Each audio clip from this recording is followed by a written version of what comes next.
Hello, I'm Roger Baker, Stratfor's Senior Vice President for Strategic Analysis at RANE. This podcast is brought to you by Worldview, RANE's premier digital publication for objective geopolitical intelligence and analysis. Sign up for our free Worldview newsletter at worldview.stratfor.com.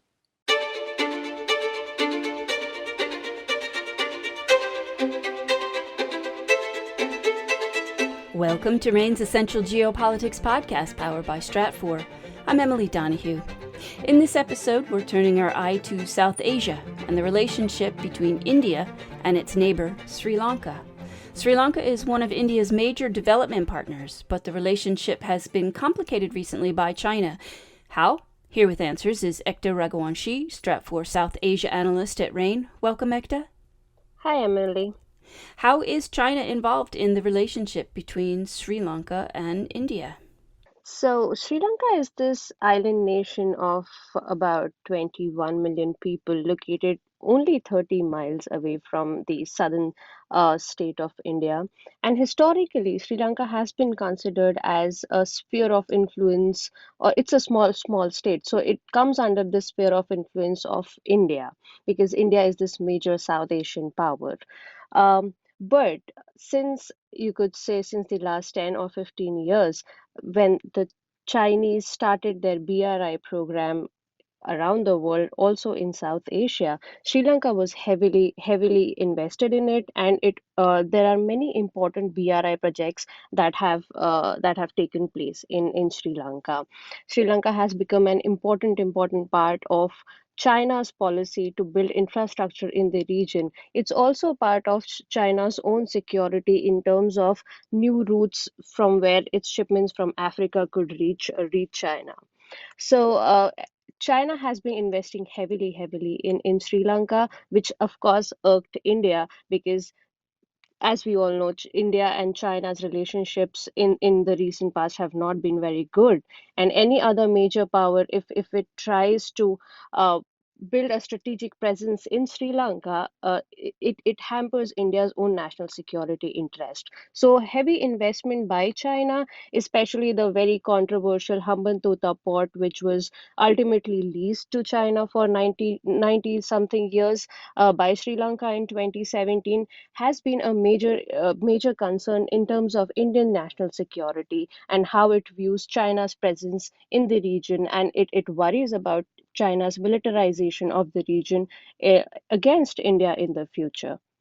Given the strategic competition between India and China for influence in smaller South Asian nations, how would you describe the current state of India-Sri Lanka relations? Yes, so India-Sri Lanka relations could be complicated to just say simply because India had historically intervened in Sri Lanka's civil war. So there is this perception of India being an interventionist power in Sri Lanka, and Sri Lanka, of course, that was a major uh, factor, I think, which led to Chinese involvement in Sri Lanka in the first place.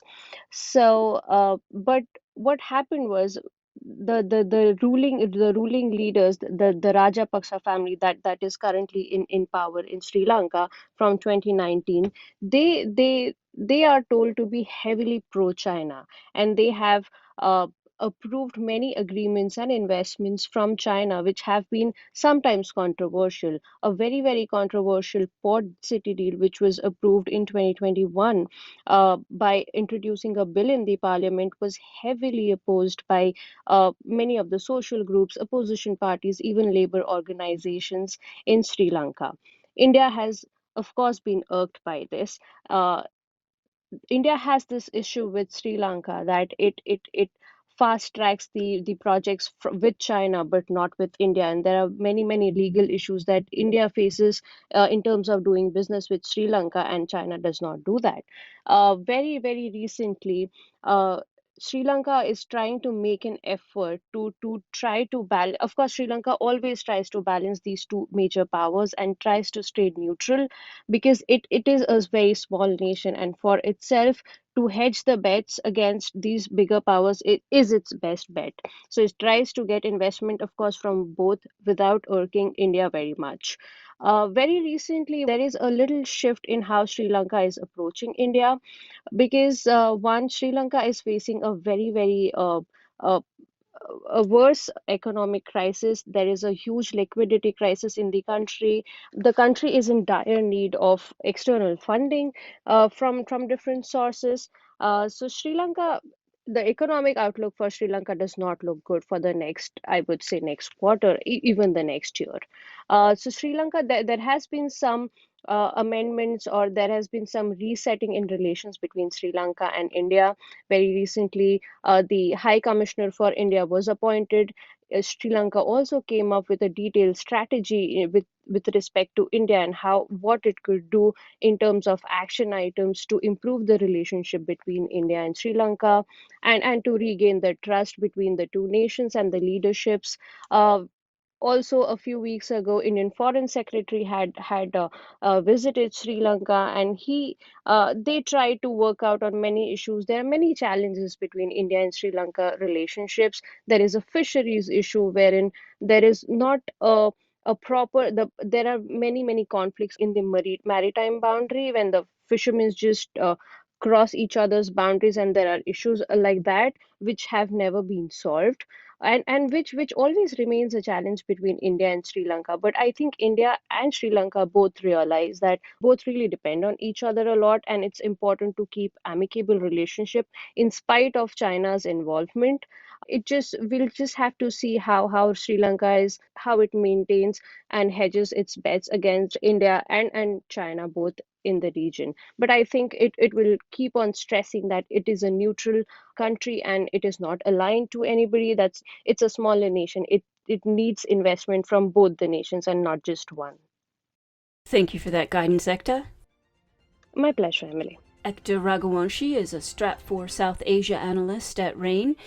China's geopolitical relationships with its neighbors and the West is a driving force for national security and business risks. You can stay ahead of the news about China with RANE Worldview, powered by Stratfor. Try it out. Sign up today for the free newsletter. Visit stratfor.com/worldview. That's stratfor.com/worldview. I'm Emily Donahue. Thanks for listening.